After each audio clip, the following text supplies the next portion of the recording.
Cool Air by H.P. Lovecraft. You ask me to explain why I am afraid of a draft of cool air, why I shiver more than others upon entering a cold room, and seem nauseated and repelled when the chill of evening creeps through the heat of a mild autumn day. There are those who say I respond to cold as others do to a bad odor, and I am the last to deny the impression. What I will do is to relate the most horrible circumstance I ever encountered, and leave it to you to judge whether or not this forms a suitable explanation of my peculiarity. It is a mistake to fancy that horror is associated inextricably with darkness, silence, and solitude. I found it in the glare of mid-afternoon, in the clangor of a metropolis, and in the teeming midst of a shabby and commonplace rooming house, with a prosaic landlady and two stalwart men by my side. In the spring of 1923, I had secured some dreary and unprofitable magazine work in the city of New York, and being unable to pay any substantial rent, began drifting from one cheap boarding establishment to another in search of a room which might combine the qualities of decent cleanliness, endurable furnishings, and very reasonable price. It soon developed that I had only a choice between different evils, but after a time I came upon a house in West 14th Street, which disgusted me much less than the others I had sampled. The place was a 4-story mansion of brownstone, dating apparently from the late 40s, and fitted with woodwork and marble, whose stained and sullied splendor argued a descent from high levels of tasteful opulence. In the rooms, large and lofty, and decorated with impossible paper and ridiculously ornate stucco cornices, there lingered a depressing mustiness and hint of obscure cookery. But the floors were clean, the linen tolerably regular, and the hot water not too often cold or turned off, so that I came to regard it as at least a bearable place to hibernate until one might really live again. The landlady, a slatternly, almost bearded Spanish woman named Herrero, did not annoy me with gossip or with criticisms of the late burning electric light in my third-floor front hall room, and my fellow lodgers were as quiet and uncommunicative as one might desire, being mostly Spaniards a little above the coarsest and crudest grade. Only the din of streetcars in the thoroughfare below proved a serious annoyance. I had been there about 3 weeks when the first odd incident occurred. One evening at about 8, I heard a spattering on the floor and became suddenly aware that I had been smelling the pungent odor of ammonia for some time. Looking about, I saw that the ceiling was wet and dripping, the soaking apparently proceeding from a corner on the side toward the street. Anxious to stop the matter at its source, I hastened to the basement to tell the landlady, and was assured by her that the trouble would quickly be set right. Dr. Munoz, she cried as she rushed upstairs ahead of me. He have spill his chemicals. He's too seek for doctor himself seeker and seeker all the time, but he will not have no orire for help. He is very queer in his sickness all day he take funny smelling baths, and he cannot get excite or warm. All his own housework he do his little room are full of bottles and machines, and he do not work as doctor. But he was great once my fatire in Barcelona have hear of him, and only juice now he fix a arm of the plumber that get hurt of sudden. He never go out, only on roof, and my boy Esteban he bring him his food and laundry and medicines and chemicals. My God, the sal ammoniac that man use for to keep him cool. Mrs. Herrero disappeared up the staircase to the 4th floor, and I returned to my room. The ammonia ceased to drip, and as I cleaned up what had spilled and opened the window for air, I heard the landlady's heavy footsteps above me. Dr. Munoz I had never heard, save for certain sounds as of some gasoline-driven mechanism. Since his step was soft and gentle, I wondered for a moment what the strange affliction of this man might be, and whether his obstinate refusal of outside aid were not the result of a rather baseless eccentricity. There is, I reflected tritely, an infinite deal of pathos in the state of an eminent person who has come down in the world. I might never have known Dr. Munoz had it not been for the heart attack that suddenly seized me one forenoon as I sat writing in my room. Physicians had told me of the danger of those spells, and I knew there was no time to be lost. So, remembering what the landlady had said about the invalid's help of the injured workman, I dragged myself upstairs and knocked feebly at the door above mine. My knock was answered in good English by a curious voice some distance to the right, asking my name and business, and these things being stated, there came an opening of the door next to the one I had sought. A rush of cool air greeted me, and though the day was one of the hottest of late June, I shivered as I crossed the threshold into a large apartment whose rich and tasteful decoration surprised me in this nest of squalor and seediness. A folding couch now filled its diurnal role of sofa, and the mahogany furniture, sumptuous hangings, old paintings, and mellow bookshelves all bespoke a gentleman's study rather than a boarding-house bedroom. I now saw that the whole room above mine, the little room of bottles and machines which Mrs. Herrero had mentioned, was merely the laboratory of the doctor, and that his main living quarters lay in the spacious adjoining room, whose convenient alcoves and large contiguous bathroom permitted him to hide all dressers and obtrusively utilitarian devices. Dr. Munoz most certainly was a man of birth, cultivation, and discrimination. The figure before me was short, but exquisitely proportioned, and clad in somewhat formal dress of perfect fit and cut. A high-bred face of masterful, though not arrogant expression, was adorned by a short iron-gray full beard, and an old-fashioned pince-nez shielded the full, dark eyes and surmounted an aquiline nose, which gave a Moorish touch to a physiognomy otherwise dominantly Celtiberian. Thick, well-trimmed hair that argued the punctual calls of a barber was parted gracefully above a high forehead, and the whole picture was one of striking intelligence and superior blood and breeding. Nevertheless, as I saw Dr. Munoz in that blast of cool air, I felt a repugnance which nothing in his aspect could justify. Only his lividly inclined complexion and coldness of touch could have afforded a physical basis for this feeling, and even these things should have been excusable considering the man's known invalidism. It might, too, have been the singular cold that alienated me, for such chilliness was abnormal on so hot a day, and the abnormal always excites aversion, distrust, and fear. But repugnance was soon forgotten in admiration, for the strange physician's extreme skill at once became manifest despite the ice-coldness and shakiness of his bloodless-looking hands. He clearly understood my needs at a glance, and ministered to them with a master's deftness, the while reassuring me, in a finely modulated though oddly hollow and timbreless voice, that he was the bitterest of sworn enemies to death, and had sunk his fortune, and lost all his friends in a lifetime of bizarre experiment devoted to its bafflement and extirpation. Something of the benevolent fanatic seemed to reside in him, and he rambled on almost garrulously as he sounded my chest and mixed a suitable draught of drugs fetched from the smaller laboratory room. Evidently he found the society of a well-born man a rare novelty in this dingy environment, and was moved to unaccustomed speech as memories of better days surged over him. His voice, if queer, was at least soothing, and I could not even perceive that he breathed as the fluent sentences rolled urbanely out. He sought to distract my mind from my own seizure by speaking of his theories and experiments, and I remember his tactfully consoling me about my weak heart by insisting that will and consciousness are stronger than organic life itself, so that if a bodily frame be but originally healthy and carefully preserved, it may, through a scientific enhancement of these qualities, retain a kind of nervous animation despite the most serious impairments, defects, or even absences in the battery of specific organs. He might, he half-jestingly said, someday teach me to live, or at least to possess some kind of conscious existence without any heart at all. For his part, he was afflicted with a complication of maladies,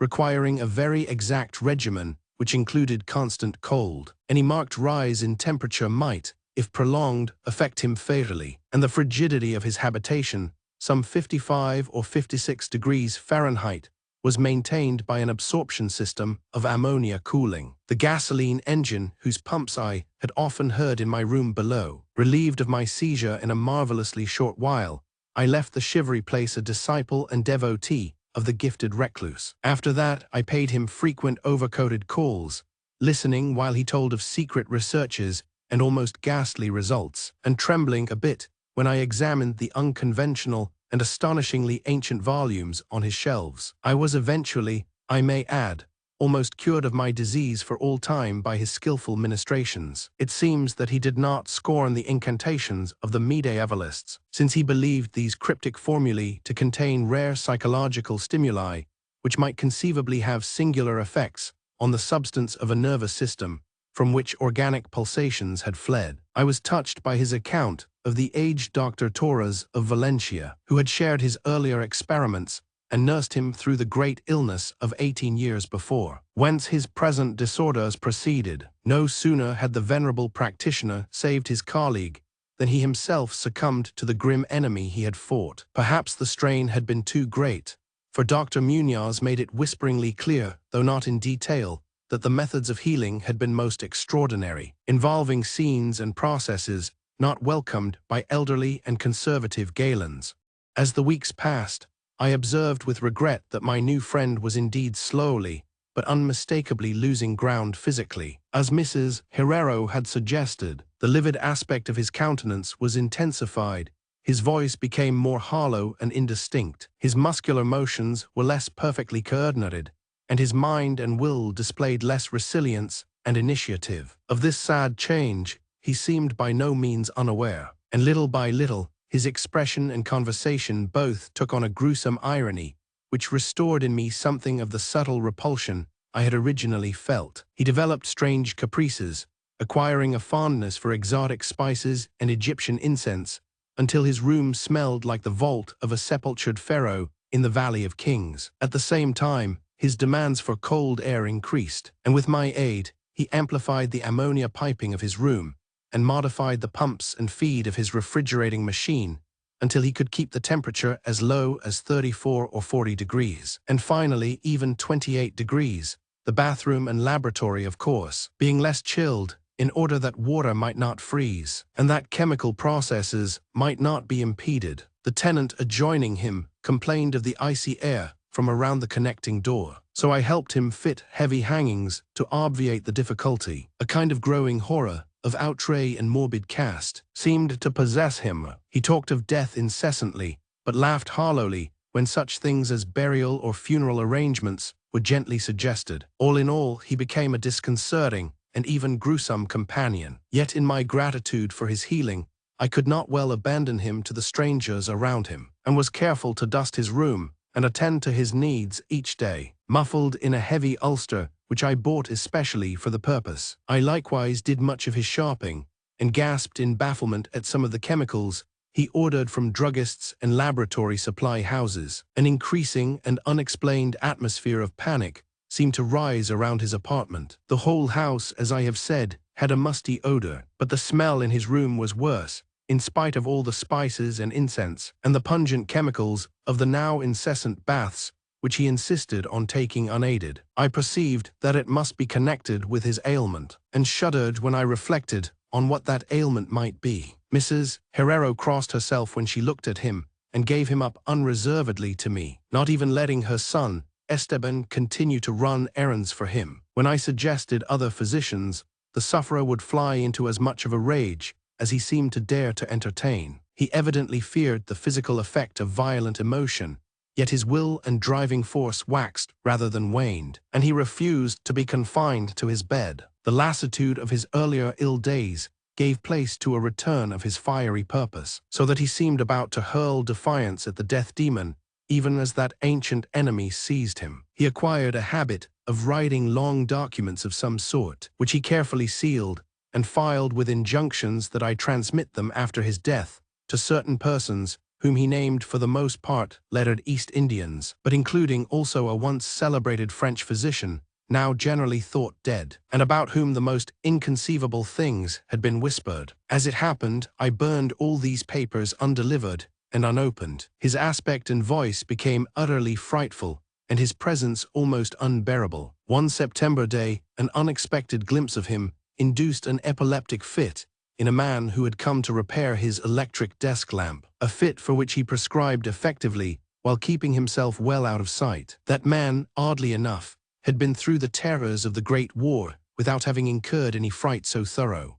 Then, in the middle of October, the horror of horrors came with stupefying suddenness. One night about 11, the pump of the refrigerating machine broke down, so that within 3 hours, the process of ammonia cooling became impossible. Dr. Munoz summoned me by thumping on the floor, and I worked desperately to repair the injury, while my host cursed in a tone whose lifeless, rattling hollowness surpassed description. My amateur efforts, however, proved of no use, and when I had brought in a mechanic from a neighboring all-night garage, we learned that nothing could be done until morning, when a new piston would have to be obtained. The moribund hermit's rage and fear, swelling to grotesque proportions, seemed likely to shatter what remained of his failing physique, and once a spasm caused him to clap his hands to his eyes and rush into the bathroom. He groped his way out with face tightly bandaged, and I never saw his eyes again. The frigidity of the apartment was now sensibly diminishing, and at about 5 in the morning, the doctor retired to the bathroom,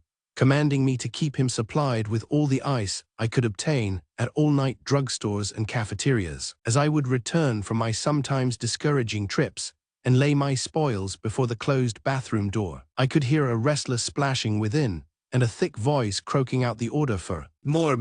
At length a warm day broke, and the shops opened one by one. I asked Esteban either to help with the ice fetching while I obtained the pump piston, or to order the piston while I continued with the ice. But instructed by his mother, he absolutely refused. Finally, I hired a seedy-looking loafer, whom I encountered on the corner of 8th Avenue, to keep the patient supplied with ice from a little shop, where I introduced him, and applied myself diligently to the task of finding a pump piston and engaging workmen competent to install it. The task seemed interminable, and I raged almost as violently as the hermit when I saw the hours slipping by in a breathless, foodless round of vain telephoning and a hectic quest from place to place, hither and thither by subway and surface car. About noon, I encountered a suitable supply house far downtown, and at approximately 1:30, that afternoon arrived at my boarding place with the necessary paraphernalia and 2 sturdy and intelligent mechanics. I had done all I could and hoped I was in time. Black terror, however, had preceded me. The house was in utter turmoil,